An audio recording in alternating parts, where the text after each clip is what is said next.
여러분 축복합니다. 이제 명절 연휴가 지나고 오늘도 새롭게 힘있게 일하는 첫날입니다.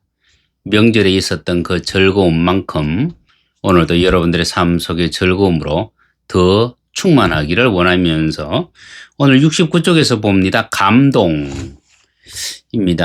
제가 이 감동이라고 했던 이유는 하나님께서 우리의 마음을 정말 감동시키실 때가 있습니다. 예를 들어서 우리가 기도를 하고 예배를 이렇게 드리다 보면 어느 순간 우리 안에서 알 수 없는 눈물이 쏟아질 때가 있습니다.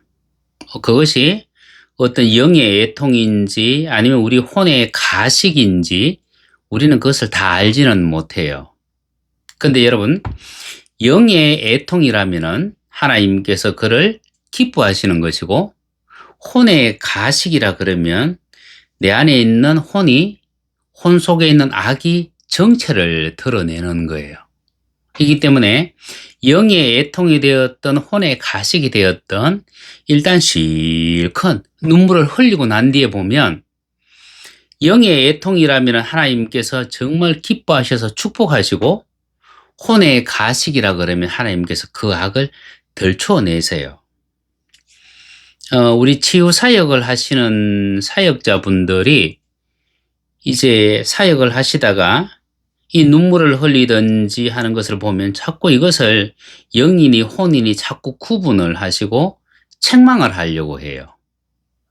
그 울음은 가짜다라고 말씀을 하시는 경우가 있는데, 그 울음이 가짜라도 정체를 드러내는 울음이기 때문에 그것을 책망하는 것이 아니고요, 실컷 울도록 놔둬야 돼요. 다 울고 나면 그 악이 드러났기 때문에 어느 순간에 회복되는 경험을 하게 됩니다. 그래서 그 순간은, 내가 알 수 없는 눈물을 흘리는 그 순간은 하나님이 기뻐하시는 순간, 아니면 하나님이 주시는 회복의 순간이라는 것을 알면요, 우리는 얼마든지 울 수 있어야만 됩니다. 그런데 많은 사람들이 이 귀한 순간을 놓쳐버려요. 내가 지금 예배 시간이 있는데 혹시 여기서 내가 울면 다른 사람들이 나를 어떻게 볼까? 내가 지금 기도하다가 내가 지금 이렇게 울어도 괜찮은가? 그러면 내 체면은 뭐가 되지? 이러면서 자기 체면에 묶여 있을 때가 종종 있습니다. 여러분, 자기 체면에 묶여 있다는 얘기는 하나님 앞에서 자기 체면을 생각한다는 얘기죠. 내가 내 체면을 생각하면 우리는 하나님 앞에 나아갈 수 없습니다. 왜냐하면 하나님 앞으로 나아갈 때는 반드시 벌거벗어야만 되기 때문입니다. 벌거벗는다는 얘기는 내 죄를 어느 것 하나 숨김없이 다 드러내야 된다는 얘기죠. 하나님은 수치를 통해서 우리를 새롭게 하십니다. 수치는 우리의 원수, 사단의 원수예요. 사단이 그렇게 싫어하는 것이 수치입니다. 그런데 하나님 앞으로 하나님 존전에 나갔던 사람들은 전부 벌거벗음을 한 번씩은 다 경험했다. 벌거벗었다는 얘기는 체면을 다 내려놨다는 얘기예요. 그래서 예배 시간에 웃음이 나오면 웃을 수 있어야 되고, 울음이 나오면 울 수 있어야 돼요.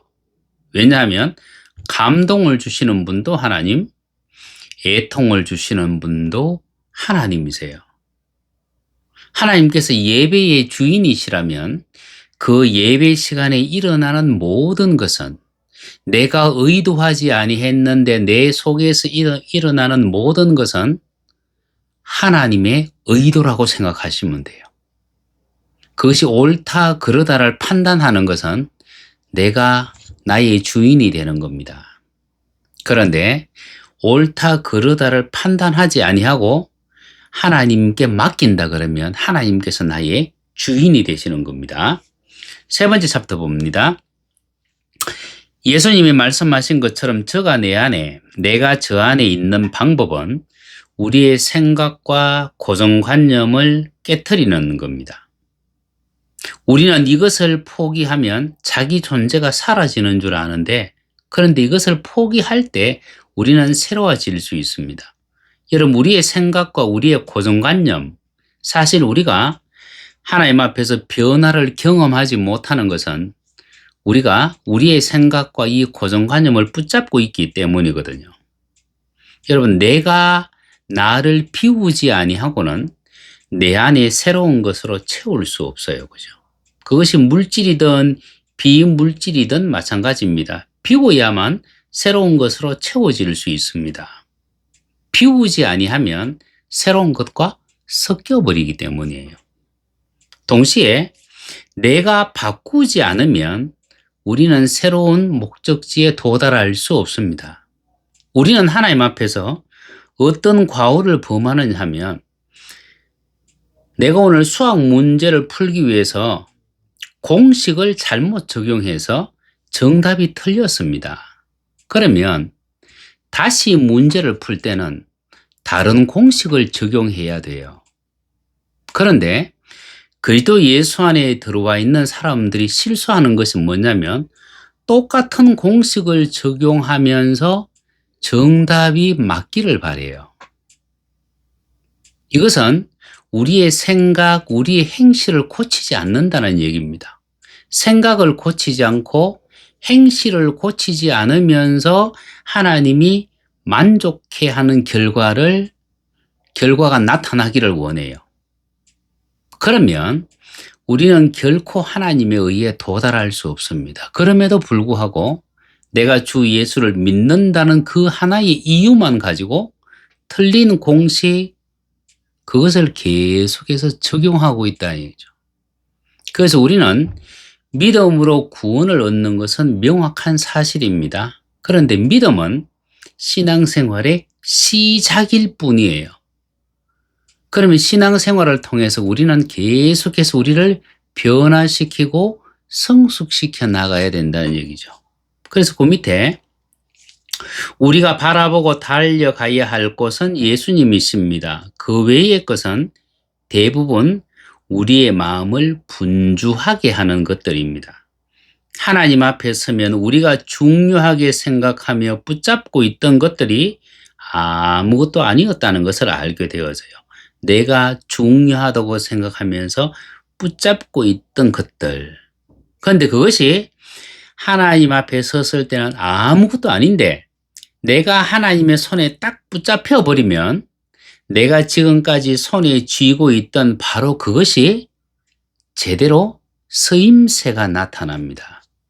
왜냐하면 하나님은 마른 막대기도 사용하시는 분, 마른 뼈도 살아나게 하시는 분, 풀 한 포기도 하나님의 영광을 위해서 사용하시는 분이에요. 그러면 내가 지금까지 손에 잡고 있던 이것이 죄가 아니라면, 악이 아니라면, 내가 하나님의 손에 붙잡히는 순간에 내가 손에 잡고 있던 이것은 하나님의 영광을 위해서 선용되어집니다.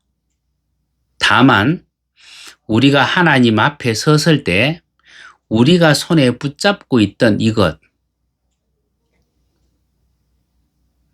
이것이 하나님의 영광을 위해서는 언제든지 사용되어질 수 있다는 것을 아셔야 돼요. 그러면 하나님께서 나를 얼마나 존귀하게 사용하실까. 70페이지. 하나님 앞에서는 모세도 잠시 나타났다가 올라갔고 엘리야도 잠시 나타났다가 올라갔습니다. 오직 예수님 외에는 아무것도 존재하지 않았던 것처럼 하나님 앞에 서면 우리는 아무것도 아니에요. 아무것도 아니기에 나 자신을 주님 앞에 보이려고 애쓸 필요는 전혀 없습니다. 동시에 내가 아무것도 아니기 때문에 옛날에 내가 얼마나 부족했는지 그거 생각할 필요가 없어요. 다시 말하면 나를 고집할 이유도 없고 나 스스로에 대해서 스스로 한탄하고 스스로 자학하고 스스로 정죄할 필요도 없습니다. 왜냐하면 우리에게는 주 예수 그리스도의 공로와 의가 함께 있기 때문입니다. 그래서 우리는 주님 앞에 내가 서 있다는 것 그 하나만으로 나는 만족해 해야 되는 거예요. 그러므로 우리가 주님의 온전한 성전이 되고 주의 영이 우리 안에 임하면 우리는 기도가 달라집니다. 왜냐하면 우리의 생각이 달라졌기 때문에, 살아가는 목적이 달라졌기 때문이에요. 그래서 하나님 앞에서는 내가 생각했던 것을 관철시키기 위해서 기도하는 것이 아니라 하나님의 뜻을 묻기 위해서 내가 기도하는 겁니다. 그때 하나님께서 우리에게 더 큰 감동을 주시는 거예요. 여러분, 지금까지 우리가 기도했던 것을 한번 생각을 한번 해 보십시오. 혹시 하나님께서 어느 날 무엇을 구하라고 말씀하신 때가 과연 있었습니까? 아니면은 내가 살아가는데 필요한 것을 달라고 기도했습니까? 내가 살아가는데 필요한 것이 있어서 기도하고, 이웃이 가지고 있기 때문에 기도하고, 이웃보다 더 좋은 것을 가지기 위해서 기도했다면 그것은 기도가 아니에요. 그것은 혼의 기도예요. 여러분, 혼의 기도는 하나님의 영광과 상관이 없습니다. 혼의 기도는 자신이 원하는 것에 집중합니다. 자신이 원하는 것에 집중하는 것, 그것은 사단의 방식이잖아요. 사단이 원했던 일이잖아요. 혼의 기도에 집중해버리면 정말 중요한 부르심을 놓치게 돼요. 하나님의 부르심은 우리의 어디에 임하느냐면 우리의 영에 임하기 때문입니다. 그런데 어느 날 내가 하나님의 은혜 가운데서 내 혼이 깨어져서 내 혼이 영에 복종하는 순간부터 영이 우리의 삶을 주관하기 시작을 합니다. 그때 하나님은 어디에 임하시느냐 하면 지성소에 임하시는데, 이 지성소가 우리의 영에 해당됩니다. 하나님은 이 지성소에 임하셔서 이 지성소에 해당하는 우리의 영과 교통하십니다. 그때 우리는 하나님의 지혜로 충만해져요. 그때 우리는 하나님의 영광을 경험해요. 그때 우리는 진짜 기도가 달라집니다.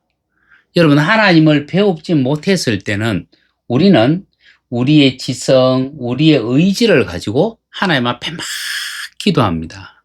그런데 우리가 성소 안뜰에 들어가서 하나님의 영광을 딱 경험하고 나면 그때부터는 기도가 달라져요. 왜냐하면 내가 아무리 고귀하다고 생각하는 그것도 정말 하나님의 작은 생각보다 더 못하기 때문에, 내가 아무리 놀라운 계획을 세워서도 그냥 하나님의 단편적인 어떤 계획이 미치지 못하기 때문에 결국 이 안뜰 성소를 경험한 사람은 하나님 앞에서 자신을 낮춰요. 그리고 하나님께 뜻을 물어요. 아버지, 오늘 저에게 이런 일이 있습니다. 아버지, 제가 어떻게 할까요? 어떻게 하는 것이 하나님께 영광이 되겠습니까? 어떻게 해야 주님의 이름으로 승리하겠습니까? 아버지의 뜻을 물을 수 있는 사람, 자신의 뜻을 관철시키기 위해서 아버지께 매달리는 것이 아니라 아버지의 그 오묘하신 뜻이 무엇인지를 알기 위해서 아버지 앞에 엎드리고 귀를 기울일 수 있는 사람, 주 하나님은 바로 그런 사람들을 원하고 계십니다.